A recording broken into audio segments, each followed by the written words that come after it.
Echo Box.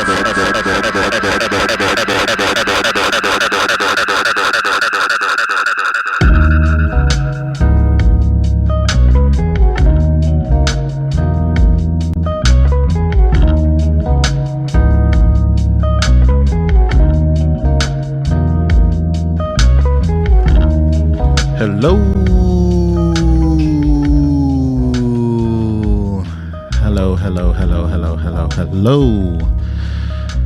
Hello, and welcome to a new episode of Joygail Radio.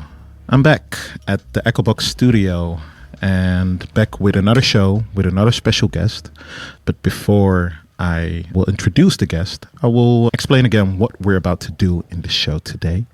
So I invited someone and I asked her to make a playlist of 10 of her most important, relevant songs at the moment. And I also made a playlist basically in response to her songs. And during the show, we're about to play a couple of tunes and talk about music, the person, culture, and life in general. So, yes, I want to introduce you to my guest, Molly. Hey. Hello. Hello. Molly, can you tell the people who you are and what you do? My name's Molly. I'm a student. I'm a radio host. I interview people. I do listening sessions. I kind of just show up when asked is the main idea. I play a bit of jazz. I do a bit of talking. And now I'm here. It's nice to be here. Thank you for having me. Thank you. Thank you for coming. Yeah, indeed. Play a bit of jazz, do a bit of talking. Basically what we're also going to do today. Because I think I bumped into your show. Like, how long has your show been on? I think somebody said I was one of the longest running operator shows, which for me is ridiculous. I think other people just sort of find other things to do, but they keep asking me back. And I go, yeah, sure. It's coming on to 3 years now, I think. Really? Yeah, something like that. Oh, wow. So maybe 2.5, close to 3. Yeah. Wow. I bumped into your show like, I don't know, I think very close to the beginning actually. And then I don't know, I just saw the title and I was like, oh, this is interesting. Let's see who this is and what's this about. And yeah, since then I've been a frequent listener and enjoyer of the show. So I would say 1 in 3 episodes I'm proud of. And then yeah, every now and then I get a bit lost and I forget I'm doing it, and then I have to play songs. Okay, but like how does that come? Like what is the criteria for you for a good show then?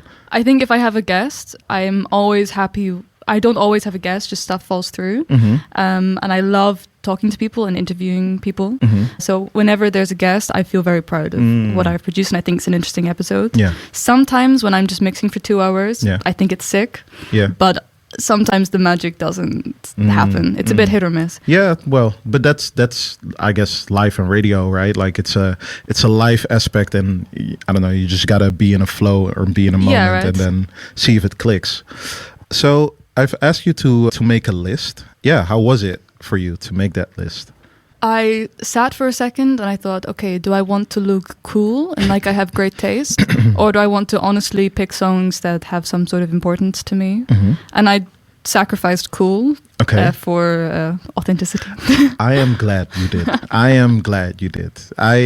Maybe this is a thing that I want to express for everybody that will still be on the show or even makes radio in general. Like, I don't give a fuck about cool. As in, I think nobody should give a fuck about cool, but that's just me. As in, like, I don't know. I think it's cool to be you, right? Just be yourself. So I won. I got to be authentic and cool. Yes, at the same time. You did.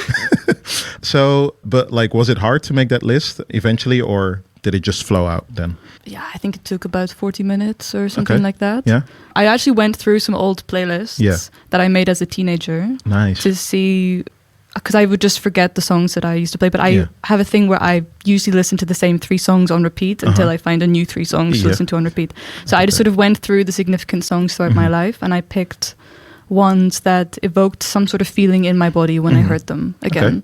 And a lot of them I haven't listened to for years. Yeah. And when I heard the first notes, it was like being immediately transported back to that time. That's so anything that made me feel that way, I put in the playlist. Nice. Well, I'm very glad with you getting that feeling from those songs. Shall we listen to one of the songs that you picked? Yes, please. All right, let's go.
Okay, that was Cream by The Black Fire.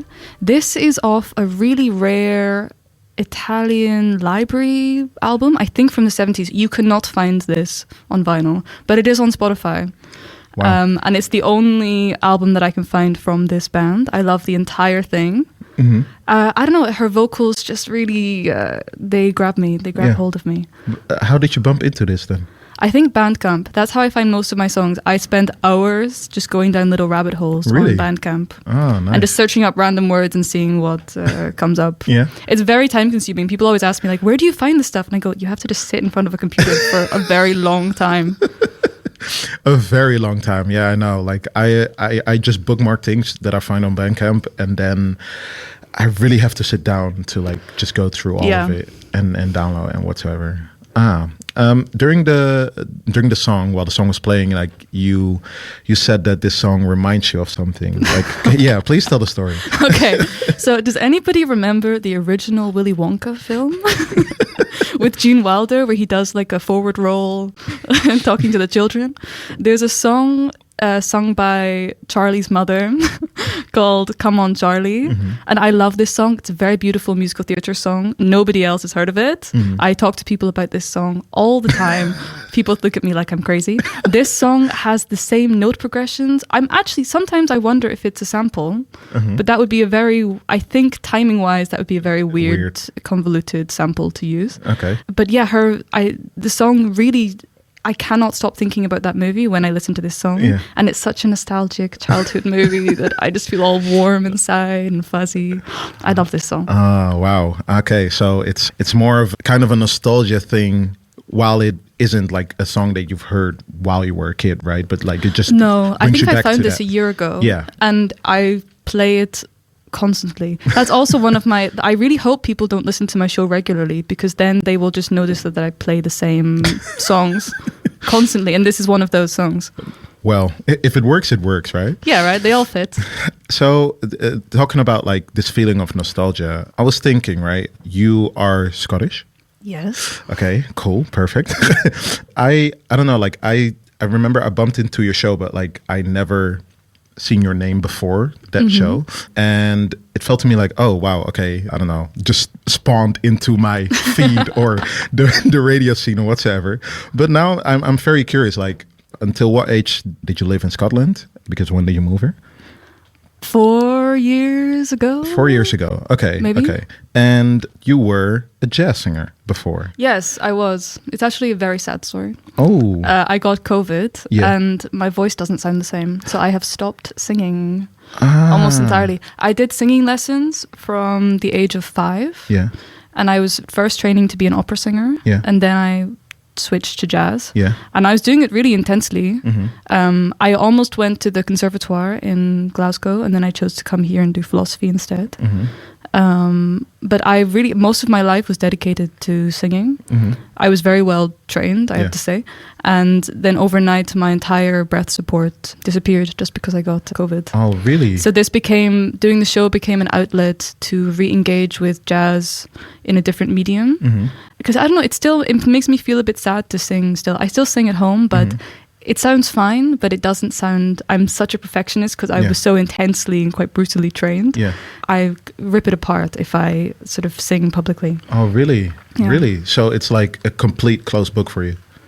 Yeah, people keep telling me that I need to do lessons again, but I have no desire to do it again. I mean, from the age of 5 till 21, I was in regular like vocal training sessions. Mm-hmm. That's a very long time to start from the beginning. Yes. Again, you know, I don't want to do it. Oh wow. Well, that makes me curious because like since 5, what was your first encounter then? Like you started with classical. Were your parents like putting you on singing lessons? Or yeah, I'm an only child. They were she has something. She has a gift. We need to.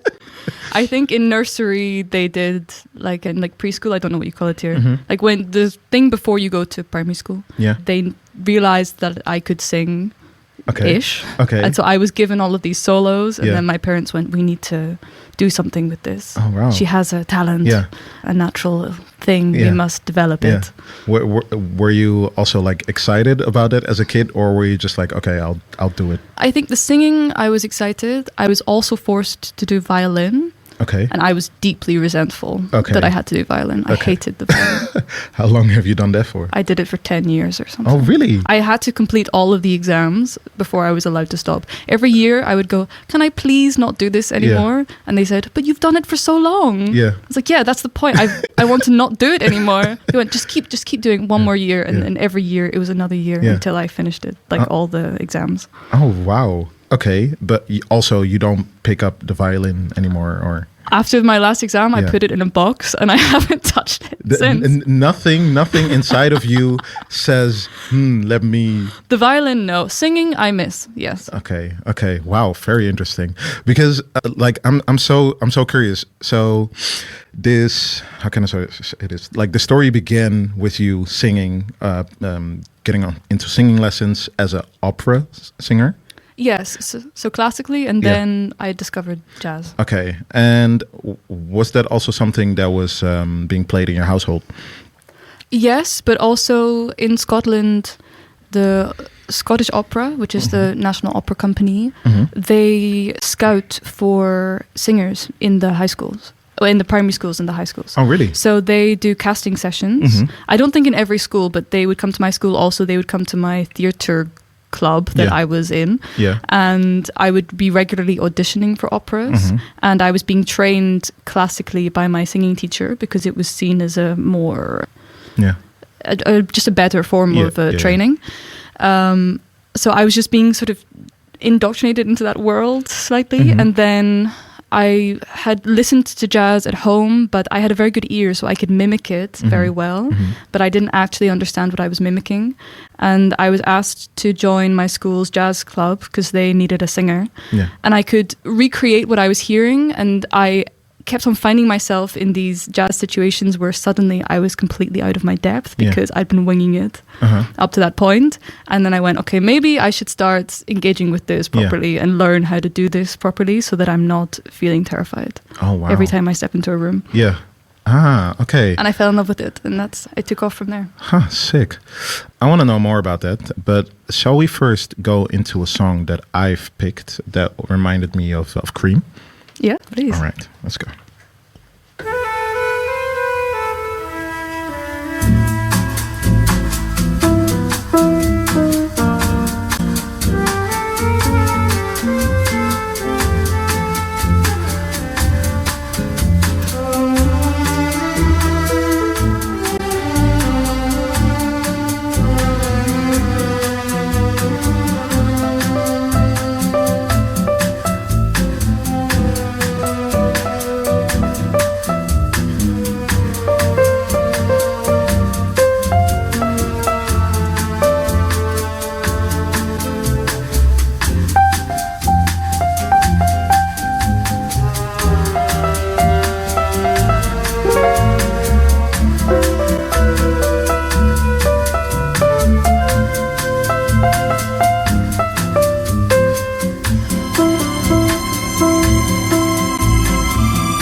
So we just listened to Corcovado from Antônio Carlos Jobim. I think I actually got the wrong version that I wanted to play, but it's okay. There are so many versions of this song. What's the difference? So there's a version with vocals on it, actually, and it was completely instrumental. But the thing was, it really reminded me, the feeling that I got from Cream really reminded me of this song, as in it feels very floating, it feels very, I don't know, like warm, like it holds you in some kind of way. So I don't know, I just heard that song and I was like, oh yeah, that's something that makes me feel in a similar way. And you said that Cream was from Italian? Yeah, it's an Italian library album. Italian library album. Do you listen to a lot of library? No. Can I explain? Yes, please do. I know, I'm trying to think, can I actually? Because I'm quite bad at explaining what library music is. Oh, okay. My boyfriend is really into it. Yeah. And he's told me so many times. And I listen to it, but I think it's called library music because it's literally from a music library. So it's usually music that's used as like soundtrack music, but not like musical scores. Yeah. Like the background music for TV shows and adverts and stuff like that. Some of it's really famous. And a lot of the famous ones are very short tracks on very long albums where the rest of them are just like weird random noises. And then suddenly there's this beautiful track in the middle of it. So it's quite hard to find really good library. Like you have to really search for it. Or you just listen to what other people have found and then you have your own playlist. I don't think I've ever actually heard from the genre called library, but it's beautiful. A lot of it is very jazz inspired. I don't really understand how genres work. I think most things are more than one thing, right? I get that completely. So it's library, it's jazz, it's also maybe sort of cinematic, Okay. Well, because Corcovado is Brazilian, and I don't know, like I noticed that there was a period that I listened to a lot of bossa nova, also a lot of baile funk, but like a lot of Brazilian influences, and it completely died down. And then like this past summer, I don't know, I got back into it a bit again, and it's very interesting, like how obviously the places where things are from, like you can actually feel, I don't know, the whole environment or the atmosphere, as in I feel like I am in Brazil, like when I listen to that song. I see myself on the beach, on the Copacabana, just like playing this song in the background and feeling, completely. Oh yeah, it's summer music, for sure. And I don't know, like looking at the weather outside and how wet I am right now from biking. It feels wrong almost. It feels wrong to play this, right? Sorry guys, we've really messed up here. No, like I said, just stay in, listen to some cozy tunes, and fantasize. Indeed, from the better days. I actually want to get back into like where we left off with your story. I'm just going to continue on your background. It's so weird to be the one that's getting interviewed. What a strange dynamic this is. I had this once as well. It's like, what? I'm not asking the questions. What's happening right here? So when you switched to jazz, were there certain inspirations, certain artists that you were like, oh yeah, these are the people that I want to mimic or look up to? Yeah, Ella Fitzgerald for sure. I think I was able to mimic her sort of tone quite intuitively. She has insane technical skill that I will never be able to replicate. Like her understanding of just the musical theory is incredible. And her rhythm, oh God, she's just insane. But tonally, I would listen to a lot of her music and steal a lot of inspiration from that, just more of trying to create the same atmosphere that she creates, at least with her ballads.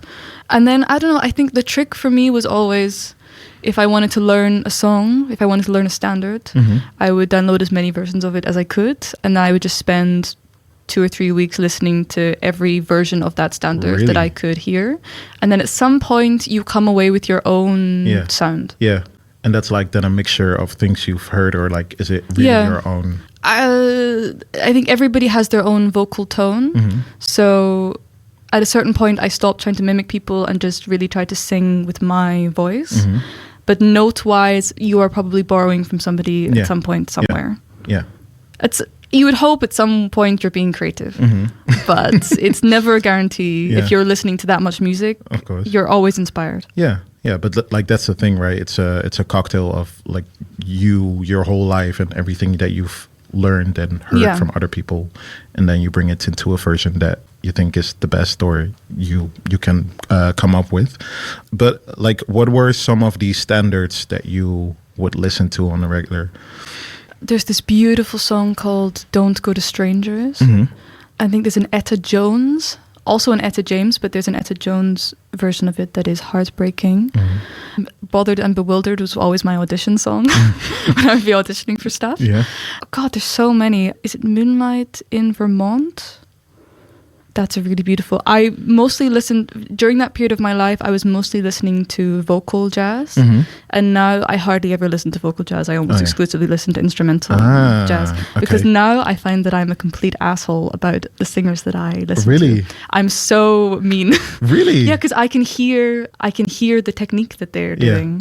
And I'm very picky about which vocalists I listen to. Wow. Now I'm thinking about it. You play a lot of instrumental jazz. Oh. I get a bit cringed out by a lot of vocalists. I'm really sorry. Whoa. But this is me. It's me projecting. I don't sing anymore, so I'm now an asshole about people who do sing. Wow. I never thought about it. I never thought about this way. I just thought like this was, I don't know, your preference or just the thing that you listen to. No, it's deeply personal. I have a vendetta. It's a deeply personal thing. Okay, but then like, did you stop with singing before or after you came to the Netherlands? Well, it was lockdown, so I wasn't singing for a year before I moved here anyway, because I was... In the UK, you weren't allowed to leave your house. So I was living alone for a period of time, and you could only leave once a day for exercise. Yeah. So it was a pretty quiet period of my life. I watched COVID a lot of TV. Fever dream. Like, now I'm thinking all those rules, like, what? Okay. I became nocturnal. I would go to bed at 9 a.m. and be awake all through the night and see the sunrise. Like, it was a really extreme period of my life. Wow. And you still have those like habits or completely? Well, I work in nightlife. Okay. So it's now actually even less healthy because I have lectures at 9 a.m. but I work till 9 a.m. sometimes. So I am like a yo-yo. Jeez. I am up and down. But yeah, it was lockdown for a year, and then I moved here during the sort of brief window where things opened up again. Yeah. And then it was lockdown again.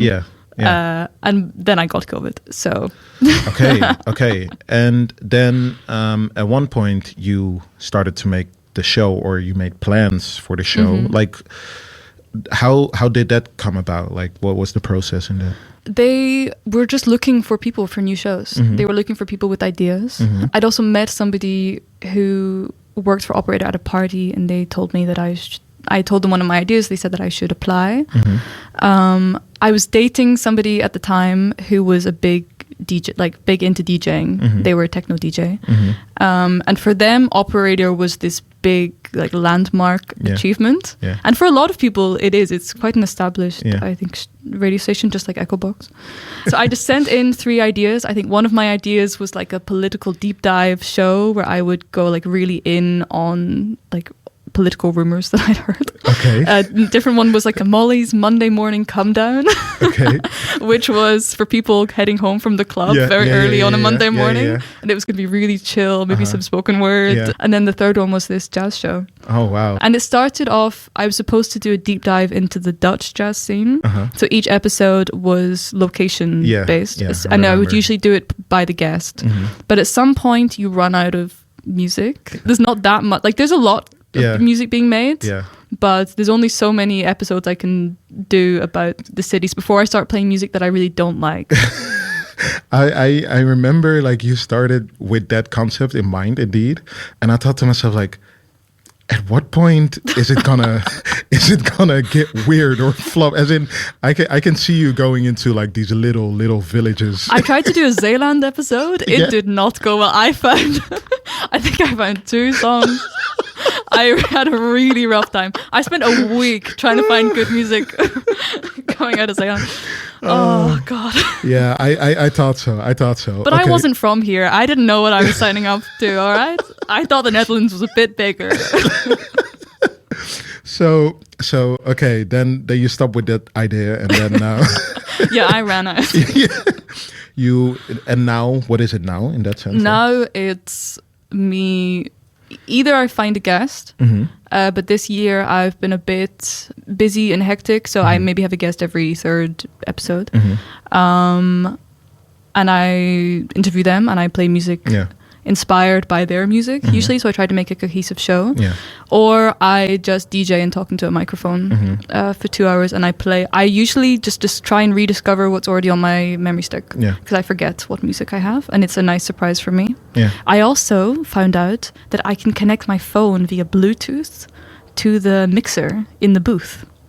What? So I can now play voice notes from my friends. So any voice note that anyone has ever sent me is now free reign to be played live on my show. Yeah, it's so much fun. You have to like. I don't see it on. You have a different mic set up. I don't think you guys can do it. It's really fun. What? I'd be like, hey, just send me a voice note, send me anything, and I'll mix it into this ambient track I'm playing. It's so much fun. That's insane. Okay, I need to get into this.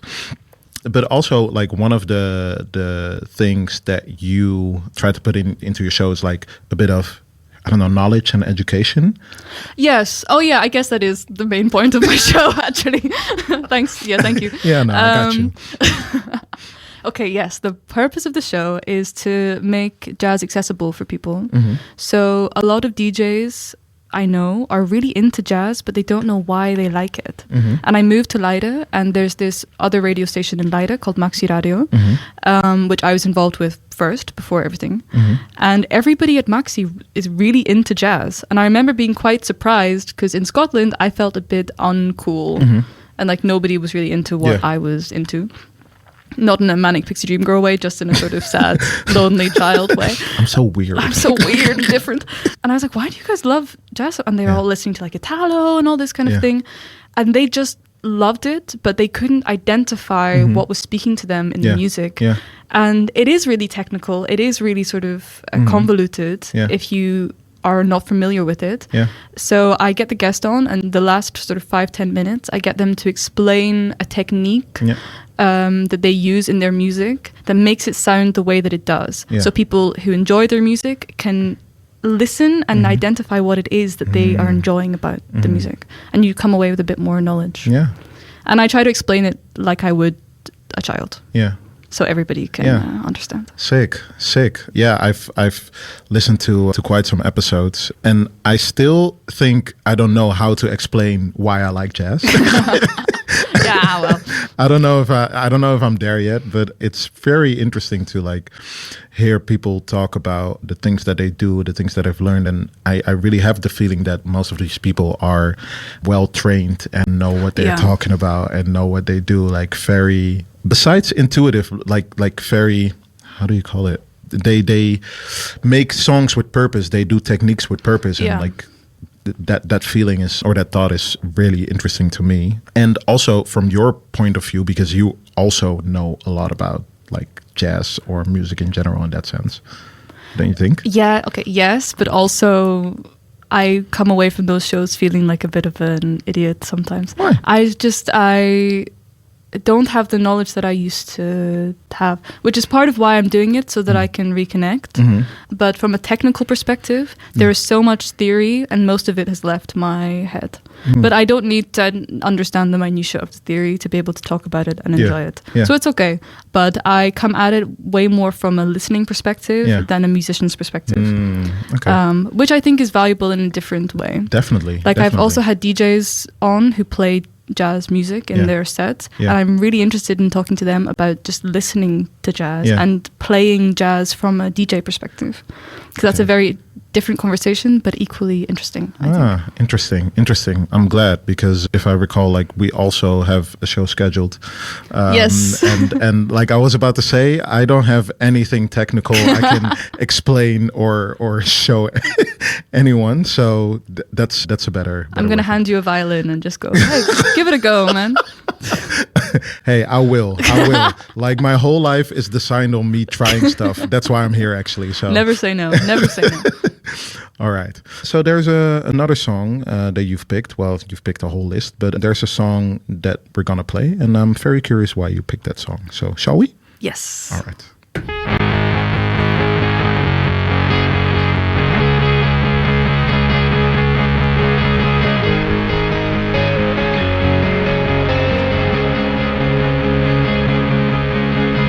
Can we erase our history? Is it as easy as this? Plausible deniability, I swear I've never heard of it. And I can close the door on us, but the room still exists, and I know you're in it. Hours of phrases I've memorized, thousands of lines on the page, all of my notes in a desolate pile I haven't touched in an age. And I can burn the evidence, but I can't burn the pain, and I can't forget it. How does it feel to be an expert in a dying field? And how do you when you can't let go? You can't let go, you can't stop, can't rewind. Love is learned over time, till you're an expert in a dying field.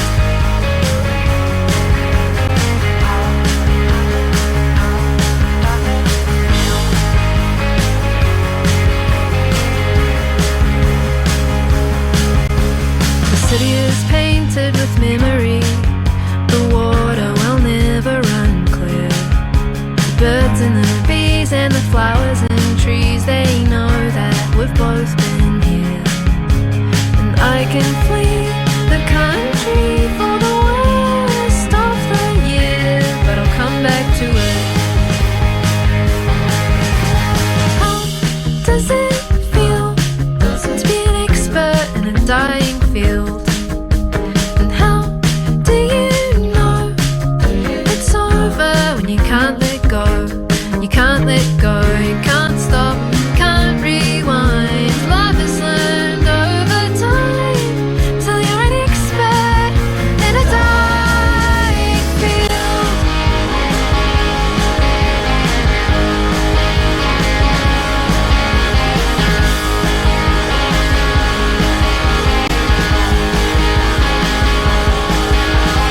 Can we erase our history?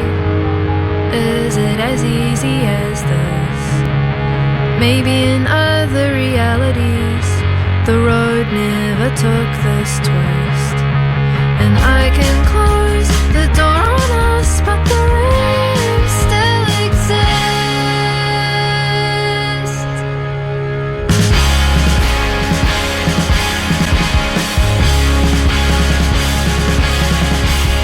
How does it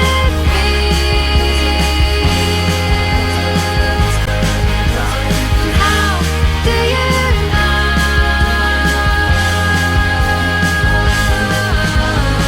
You can't stop, can't rewind. Love is learned over time, till you're an expert in a dying field. Oh, an expert in a dying field.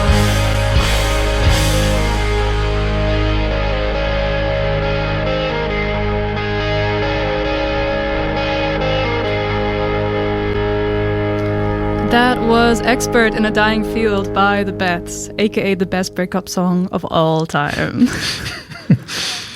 Why? Okay, this got me through. I was with the person that I was dating when I first started the show. Mm-hmm. We were together for 2 years. It was not a nice relationship, and I left it way later than I should have. I should have gotten out a lot earlier than I had. Mm-hmm. But it's very hard to sort of. I didn't leave because I didn't love them anymore. I left because it was just such a bad situation for me to be in. I hear that. And then I was in this weird situation where I'd really intimately shared my life with another person for the first time in my life. It was the first time I'd been in love. And everything in my life was related back to them. And I had all of this knowledge about somebody that I couldn't talk to anymore. I would see them everywhere and in everything. And I knew them so deeply and so intimately. What was I supposed to do with that? What was I supposed to do now? And she talks about that in the songs. That's what it means to be an expert in a dying field, to have all this knowledge about a topic that is effectively useless to you now. And it's not a sad song. It's kind of angry, but it's also just like, it's going, hey, this is a situation that I'm in and I'm feeling this way. I don't want to go back. I'm not sad about it, but it's a weird place to be. And I wasn't sad that I left. I was very proud that I left, but I did feel weird. And this song encapsulated that perfectly. I could jump to it. I could scream to it. It made me feel happy, but it also acknowledged the sort of strangeness of the situation that I was in. Wow. Yeah, you started with that your list was picked on authenticity, and this is definitely then something around it. You said, like, before the show, is it one of the best songs that I know or that I've heard? No, but it means this to you. What makes it then not a good song, actually, when you put it like that? Yeah, I battle with this quite a lot. I don't really know what makes good music. Does there have to be some sort of immense skill involved, some insane craftsmanship? I don't know. I think her voice is great. I think the musicality is great. Something in my head places, because this is just sort of classic indie music, places indie music sort of lower than other forms of music. Interesting. But I don't agree with that. That's just an intuitive thing that I have that makes it seem somehow less sort of reputable. Okay. I think the classical music is sort of at the height just because of the technical skill involved. But this makes me feel more than most classical music does. Doesn't it also have to do with the fact that you grew up on that classical thought, and also you obviously know a lot of the technical stuff behind it? But yeah, I think so. I have the feeling sometimes with certain genres, and classical and jazz kind of had this snobby feel around the whole genre, and maybe that's something that you also take to other genres and music in general, like somewhere. Yeah, I don't like it as well, because it's also in the jazz that I listen to. I don't listen to the really fancy, complicated stuff. I actually turn it off, like when it gets a bit too much. And I don't listen to classical music very often. So why do I place them in this sort of realm above? I think part of me just thinks, okay, well, I wouldn't be able to recreate it, and that makes it better in some way. And I feel like I could feasibly write the song that I just heard. But actually, it's a really good song, and I probably couldn't. And I almost exclusively listen to indie music and punk music. So I really do value those genres highly, but something in my brain thinks that they are less. That's interesting. I'm actually reading a book. I've been reading this book like forever because I am such a slow reader at the moment. But I got this book. The title is like How Music Makes You Feel or something. And it's written by a sound engineer. She was an engineer for Prince. And the book like gives so much insight in that feeling and like the technical stuff behind it, and like why certain things can just have an impact on your brain, even though maybe it's not like as high indeed, or that impossible to recreate or whatsoever. And I've been thinking about this a lot, like all those things and feelings that come into mind with music. For example, I also had a conversation with James Sue a couple of years ago. I don't know if you know him. I'm bad with people. No, it's okay. He's a musician. He would hate me if I call him jazz. So we won't. So we won't. He's an artist, and I had an interview with him, and at the time he was touring with his band, and the band had a self-playing piano. So he programmed the piano before, and then the piano could play like actually impossible things. That's it was crazy. programmed so sick. And his whole thought behind it was that he sometimes has the feeling that when somebody's sitting behind a piano and he does solos or whatsoever, the attention goes to that person and what that person is doing. So he kind of wanted to change the dynamic of all that by having a piano play super sick, but by itself. So there's kind of nothing to look at, but like the whole experience is just completely different. And I was thinking about it, I was like, yeah, what the fuck? Like that's a very interesting way to think about music and actually what all the, can I say this? Like all the stuff surrounding music besides, how it makes you feel also obviously has an impact, but you can't completely get around that, but you can have some influence on it. But yeah, nowadays you also have to battle an algorithm to even get into the place of getting noticed or whatsoever. But it's an interesting aspect actually of music in itself. I do think it is like thinking about what makes an artist. I really resent this idea that it's somebody who creates music that you then are owed access to that person.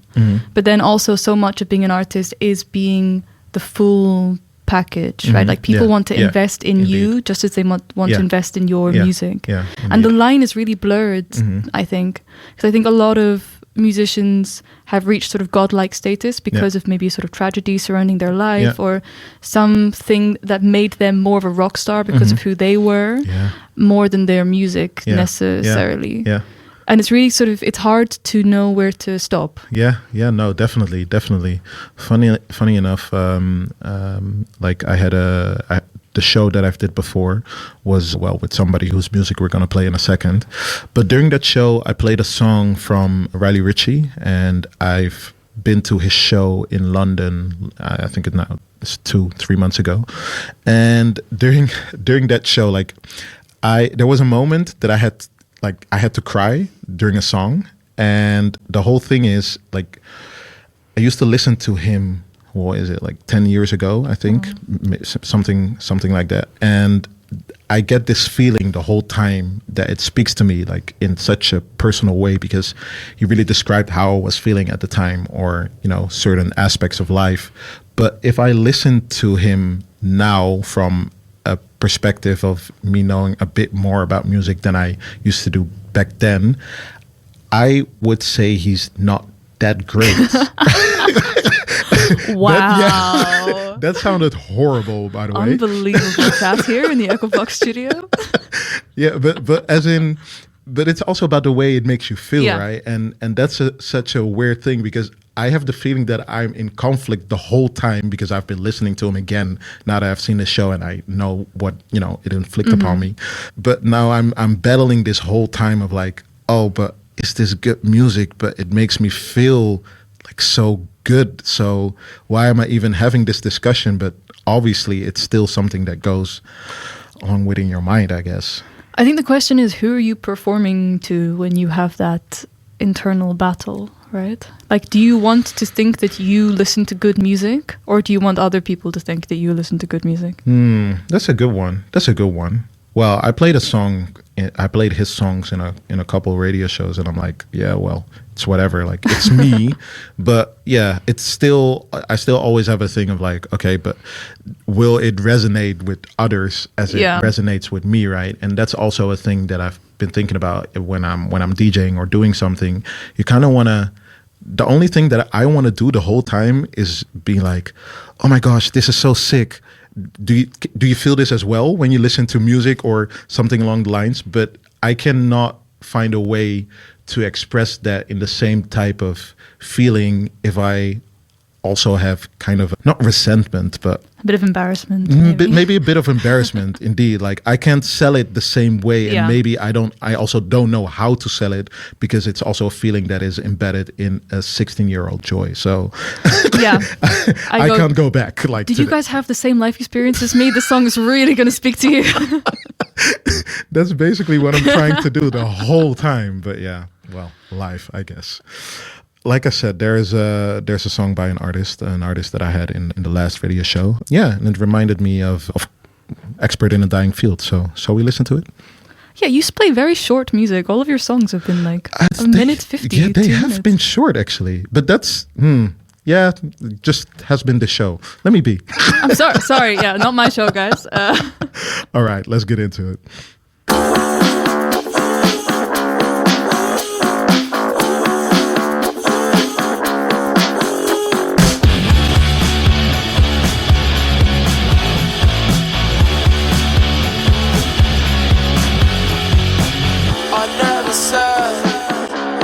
It's gonna be easy.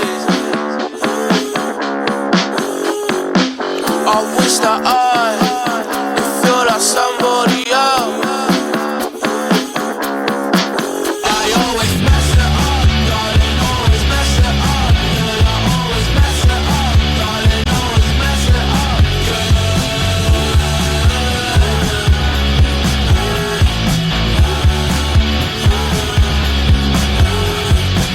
Can't do this long term, don't you know? I wish that I could love myself so I could love you too. I always mess it up, darling, always mess it up. Girl, I always mess it up, darling, always mess it up.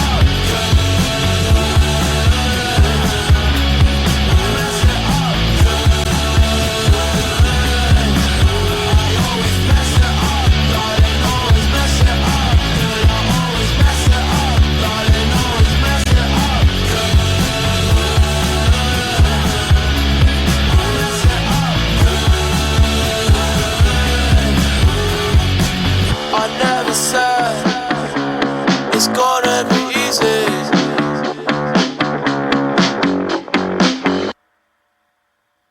That was Groundhog Day. That was Groundhog Day by Masterpiece. Thank you. Thank you for saving my ass. I'm a professional. Yes. You do radio. Crazy. So, like I said, Groundhog Day by Masterpiece. Yeah, I just had a show with him last month. And the thing is, like, I don't know, kind of the feeling that you expressed, not the breakup feeling, by the way, but like the feeling of you have a song and you can sing to it, you can dance to it, you can jump to it. It can get you like hyped in a happy type of way, but also, I don't know, sometimes scream and just the way of letting things go. And I noticed that, I don't know, I've noticed some kind of new wave for myself of indie music, of indie type music, and it feels very freeing. It feels very freeing. Oh my god, it is. I was at Lowlands, and I played at Lowlands. Just one. Okay. Thank you. And the best set that I saw was somebody remixing indie tracks. For the life of me, I cannot remember their name, but I have never had that much fun in my life. It was just like British top 10 indie tracks from 2010. Wow. Being like really intensely fast mixed together. I was running about, man. I was having the best time. Who could it be, actually? I have it on my phone if you want me to check. Yeah, well... It's a bit late now. No, let's get into it after show, yeah. But yeah, like I just noticed that the things I've been listening to, things I've been enjoying, and also rediscovering things, because I said before the show that I used to like get into songs because of video games, and well, I talked about FIFA quite some bit on the show already. You're a FIFA boy. Interesting. I don't know why that sounded like guilt tripping. But well, I was picturing Mario Kart. Also. Okay, because the Nintendo stuff, like all of that's way. The music from that is great. Yeah, FIFA, I don't know. Well, it was great. It was great because there were a lot of indie bands on there, and I discovered like a lot. I also said to my speech, like these type of songs, they should have been in one of the new FIFA actually, but. Well, maybe one day, but like that's also a big inspiration of like where certain songs, certain vibes and music came from. Yes, I'm a FIFA boy. I don't want to interview you too much, but when you listen to music, do you have like visuals? Because now I'm picturing you listening to this song and imagining like a guy running with a football You know what the thing is? Like the thing is, these songs only play in the menus. So so it's not like while the game goes on. No. I've never played FIFA. Can you I tell? can tell. But the thing is, I only see menus from old games. You then. close your eyes and you see a menu. What? Yes, that's how exciting my life gets. Wow. Yeah, no, but that's the thing. Like, if you get back into that place, only the menu is what I see, because like during the game, you only hear the commentators and the sound of like this fake ass stadium. So Sounds fun. I don't know why this is getting into a roast session, but sure. So that's why I picked this song. And actually, well, we have to round up in a bit. Although the next show isn't gonna come. What are you doing afterwards? You want to play? I don't have I'll use your memory stick. Yeah. That's bad DJ form. You're supposed to always have a memory stick. You have your laptop, right? I do have my laptop. Okay. I can play. Yeah, I can actually play if you want. Maybe we work something out. Let's get back to that in a second. But well, let's wrap this show up, because also only a couple minutes left. Is there something that you still would like to do with your show, or is there any direction you want to go into for the future, or you're just chilling about? I don't know. I think I've been neglecting it a little bit, if I'm being very honest. Okay. We'll see if they ask me to do it again next year. Mm-hmm. I'm actually not very involved with Operator as an organization. Okay. I am way more involved with Maxi Radio. Okay. Again, my ex has a presence at Operator, so there's a bit of avoiding there. But wait, for next year, do you have like every year a new conversation about like? Every year they send me an email and go, "Hey, you want to keep doing it?" And I go, and then they book me in for the whole year. Oh, okay. Because I have the same slot every month. Yeah. So we'll see if they want me to do it again next year. Mm-hmm. I think, I would like to keep doing it. I would like to do more interviewing. So I need to be a bit more on it with booking people. I get it. It's a bitch. Yeah. And just getting people available. Everyone's availability keeps changing. It's a nightmare. But it's also very rewarding and very fun. Yeah, well, I am also one of those people. Yeah, excuse me, your host cancelled. I'm sorry. To come on my show. I'm sorry. I had to watch some shows in another city. Yeah, I'm not important enough. God. Clearly. I'm coming in December. We're going to do... Actually, it's maybe a bit too much work for you, but I would like to do like a breakdown of our favorite tracks from the year. Yeah, well, I am already preparing, actually. Oh, great. Yeah. Nice. You know what's funny? Like last year, I was so prepared. And you didn't come. And I didn't come. And now this year... You can also play stuff from last year if you want. Cool. Bet. We'll do that. Okay, sure. But I would like to maybe be part of North Sea Jazz. I would like to interview some... Yeah, sure. We can do it together. We can have a booth. Yeah. I would maybe like to try and work that out, or maybe do some interviewing for Supersonic. We'll see. I can't say this on the radio, what I was about to say. Okay, but interesting. Are you gonna? No? Okay, you'll tell me after. Sorry. Interesting. Secrets. Interesting. Okay, well, I'm definitely looking forward to that if things gonna work out. And, like I've been following you online. I also hope to catch a show from you live, like a DJ set or whatsoever. Maybe in a couple seconds, who knows? But yeah, for now, I would really like to thank you for swinging by. Thank you for having me on. Yeah, definitely. Before I forget. Do I get a gift? What's going on? I do! What is it? Is it alcohol? Oh, alcohol. Do you drink, actually? Yes and no. Okay. Yeah, sure. Well, this is just a gift for you. Helpful, yeah. Yeah, sometimes. But I'm not a big... oh, well, But my friends are, so this is great. Keep it for a celebration moment. Oh, guys, it's really fancy. And you. like I said, thank you for swinging by, bringing the good vibes and bringing the good music. Everybody, thank you for listening. And Echobox, I'd like to thank you again for letting me host. The playlist is up from both Molly and me,